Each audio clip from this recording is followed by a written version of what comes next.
Hello guys, Mr. 60 Anime here.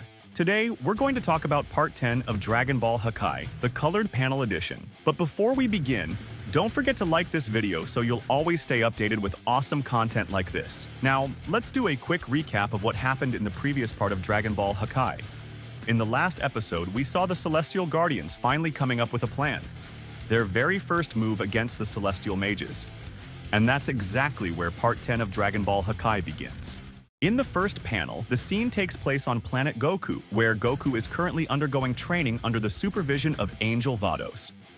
At this moment, we can see that Vados has summoned a large number of floating cubes around them. Goku then speaks and says, "All right, Angel Vados, let's begin." As soon as he gives the signal, Vados immediately launches a barrage of cubes straight toward Goku. The attack is fast and precise, and all the cubes are aimed directly at him. Goku quickly prepares himself and counters by using the Hakai technique, successfully destroying 2 of the cubes. However, he's surprised to see that 2 more cubes are already coming toward him. Despite the continuous attacks, Goku manages to finish the training session successfully with Vados. A few minutes later, Vados begins to speak again. She reminds Goku of something she always tells him, that there are different ways to use Hakai. One of these ways, she explains, is through detonation, or causing an explosion. You can also use Hakai to reduce something into dust, completely erasing it from existence. She then praises Goku, saying that after 2 months of training, he has managed to master 3 different methods of using Hakai. This is impressive considering that Lord Champa himself took an entire year to learn how to properly use Hakai. Goku responds by thanking Vados, saying that all this training has been a huge help for him and has greatly improved his strength and understanding. Vados then continues, saying there's still one more thing Goku needs to understand, the essence of the energy of destruction. Goku replies asking, "Didn't you say before that there's a difference between Hakai and destruction energy? I still don't fully get it." Vados answers and explains, "As I've said before, the energy of destruction is simply a form of energy, while Hakai is the product or result of that energy. Think of it like the Kamehameha. It's a technique that draws power from your ki energy. In simpler terms, the energy of destruction is like the tree, and Hakai is its fruit. Just as your ki energy allows you to perform the Kamehameha, the energy of destruction fuels the use of Hakai.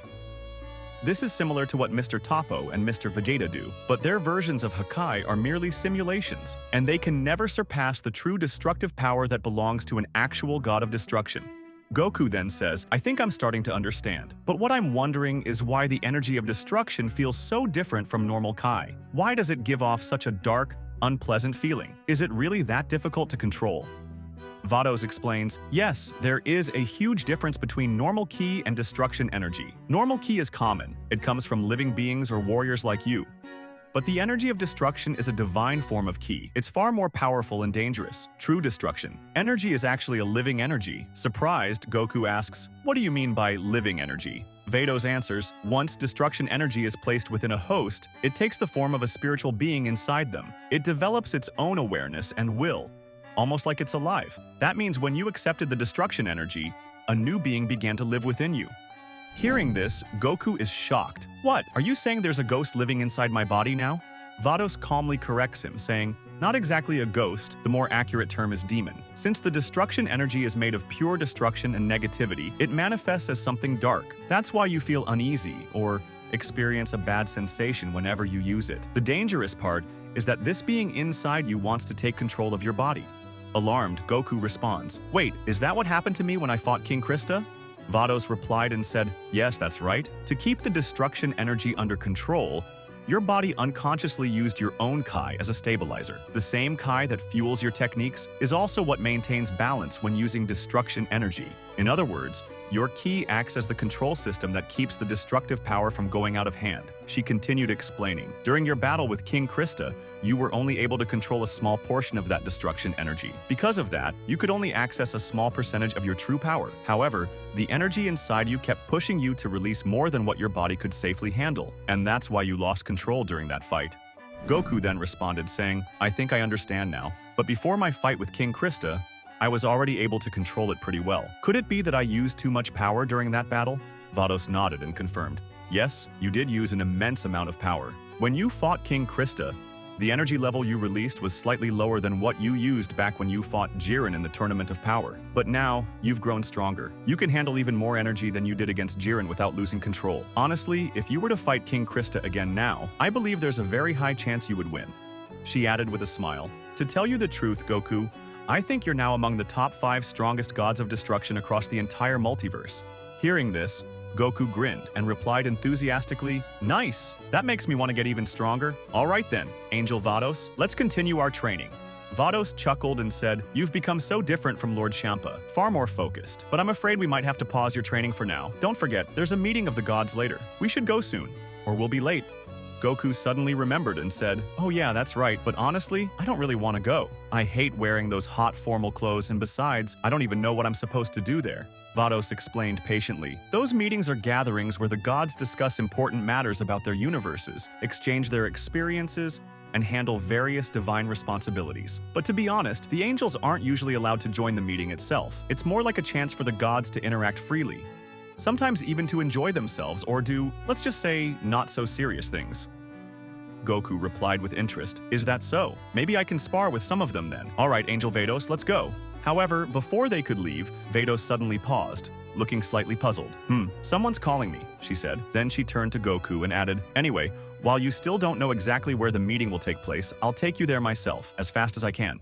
Meanwhile, the scene shifts to another planet. According to the narrator, somewhere between the 12 universes exists a neutral world, a place that serves as common ground for all divine beings. This planet is said to be more resistant and durable than even the planets of the Kaioshians and the Hakaishians. It is called Moreso, and it is here that the meeting of destruction gods will take place. At that moment, the goddess Helios was seen speaking to Liquir, teasing him to give up, claiming that she's the best marksman among all the gods of destruction in the 12 universes. Liquir confidently replied, saying that she might be right, but only for now.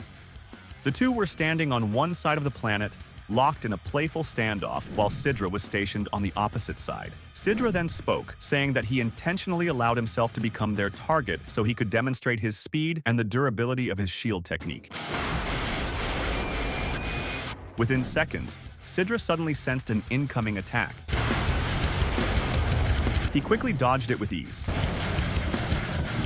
He then commented that by analyzing the key of that attack, he could tell that the arrow came from Liquir. He sighed, saying the situation was starting to get boring. However, right after saying that, a sudden crack appeared on his shield. He was caught off guard by another silent yet powerful attack. Shocked, Sidra exclaimed, "What? Was that Helios's arrow? It's incredibly accurate. I didn't even hear a sound. No wonder I didn't notice it. And the impact, it's so strong that it actually cracked my shield." Meanwhile, the scene shifted to Rumshi and Moscow, who were having a friendly competition to see who was physically stronger. Then it cut to Arak, Gin, and Iwan, who were casually drinking together. Iwan joked, saying, "It's been nearly a million years since I last had a haircut." His comment made both Arak and Gin laugh in surprise.